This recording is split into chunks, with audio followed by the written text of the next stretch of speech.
ایک دن پیارے نبی صلی اللہ علیہ وسلم صحابہ کرام کے ساتھ مجلس میں بیٹھے تھے. لوگ تھے وہاں پر، بہت سارے لوگ تھے.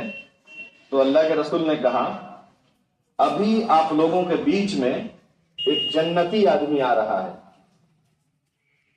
اب سب لوگ دیکھنے لگے کون ہے جو جنتی آدمی ہمارے بیچ میں آ رہا ہے. تو دیکھا ایک صحابی آ رہے تھے، وضو کیے ہوئے تھے اور وضو کے پانی کے قطرے ان کی داڑھی سے ٹپک رہے تھے، اور پھر وہ اپنی جوتی وضو کرنے کے بعد ہاتھ میں لٹکائے ہوئے چلے آ رہے تھے. وہ آ کر اللہ کے رسول صلی اللہ علیہ وسلم کے پاس بیٹھ گئے. پھر جب دوسرا دن ہوا پھر مجلس لگی تھی، جلسے میں سب لوگ تھے کہ اللہ کے رسول نے کہا آپ لوگوں کے بیچ میں ایک جنتی آدمی آ رہا ہے. پھر لوگوں نے دیکھا کہ وہی آدمی ہے. پھر مجلس ختم ہو گئی.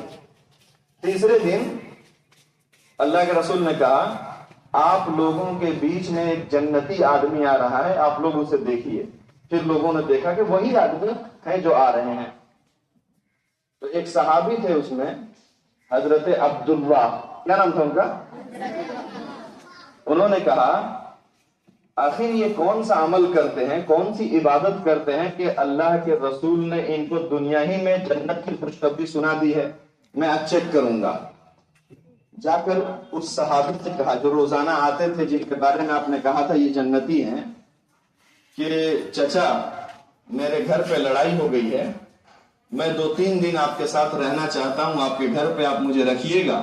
انہوں نے کہا رکھوں گا، آ جاؤ میرے ساتھ. تو اپنے ساتھ اپنے گھر لے گئے. روزانہ رات میں وہ ان کے ساتھ بیڈ پر سوتے تھے بغل میں، اور وہ واچ کرنا چاہتے تھے، دیکھنا چاہتے تھے کہ رات میں یہ کتنی نمازیں پڑھتے ہیں، کتنی تہجد پڑھتے ہیں، کتنا اللہ کا ذکر کرتے ہیں. وہ دیکھنا چاہتے تھے کیوں اللہ کے رسول نے ان کو جنتی کہا ہے. رات بھر یہ جگتے تھے دیکھنے کے لیے کہ کرتے کیا ہے، لیکن کچھ نہیں کرتے تھے. وہ کبھی کبھی نیند کھلتی تھی تو سبحان اللہ، کبھی نیند کروٹ لیتے تھے تو الحمدللہ. کبھی ایسا کچھ نہیں ہوتا تھا کہ رات میں اٹھ کر 20 رکعت نماز پڑھ رہے ہیں. کبھی ایسا نہیں ہوتا تھا کہ رات بھر قرآن پڑھتے ہوں. ایسا کچھ نہیں کرتے تھے.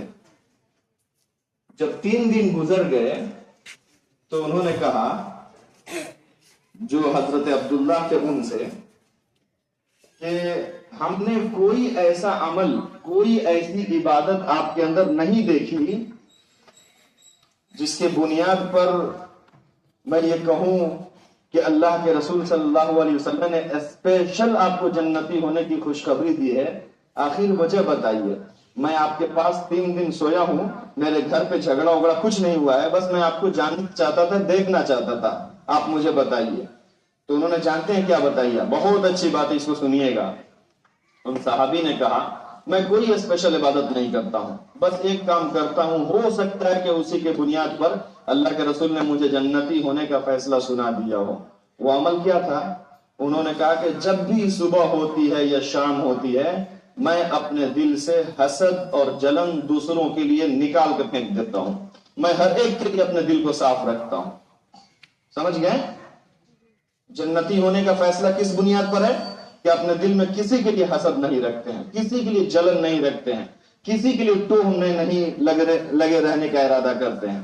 بہت سارے لوگ ہوتے ہیں ٹوہ میں لگ جاتے ہیں، وہ کیا کرتا ہے، وہ کوئی کیوں ایسا کرتا ہے، کسی کے بارے میں جلن رکھتے ہیں. کوئی آپ کے ساتھی میں سے فرسٹ آ جائے، کلاس میں ٹاپ کر جائے، اس کے بارے میں برا سوچنے لگتے ہیں.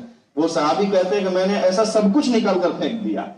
اگر میرا بھائی ترقی کر رہا ہے میں خوش ہوتا ہوں، میرا کوئی دوسرا بھائی ٹاپ کر رہا ہے میں خوش ہوتا ہوں، کوئی میرا بھائی زیادہ نماز پڑھتا ہے میں خوش ہوتا ہوں. بس میں اپنے دل کو صاف رکھتا ہوں. اسی بنیاد پر اللہ تعالیٰ نے مجھے ہو سکتا ہے کہ اپنے نبی کی زبان سے کہلوا دیا ہو کہ میں جنتی ہوں. سمجھ گئے نا؟ اپنے دلوں سے حسد کو نکال دیں گے، بولیے انشاءاللہ. کسی کے لیے جلن تو نہیں رکھیں گے. آپ بتائیے مجھے، میں ایک پہلی آپ کو بجھاؤں، جواب دیجیے گا. وہ کون سی بیماری ہے جس کی بنیاد پر لوگ جہنم میں چلے جائیں گے؟ جلن اور حسد. کون سی بیماری ہے جس کی بنیاد پر لوگ جہنم میں جائیں گے؟ اور وہ کون سی بیماری ہے جس کو ختم کر دیں گے تو لوگ جنت میں چلے جائیں گے؟ اپنے دل سے حسد نکال دینا، جلن دوسرے کے لیے نکال دینا، اس کے بنیاد پر آپ کہاں چلے جائیں گے؟ تو اس پر عمل کریں گے.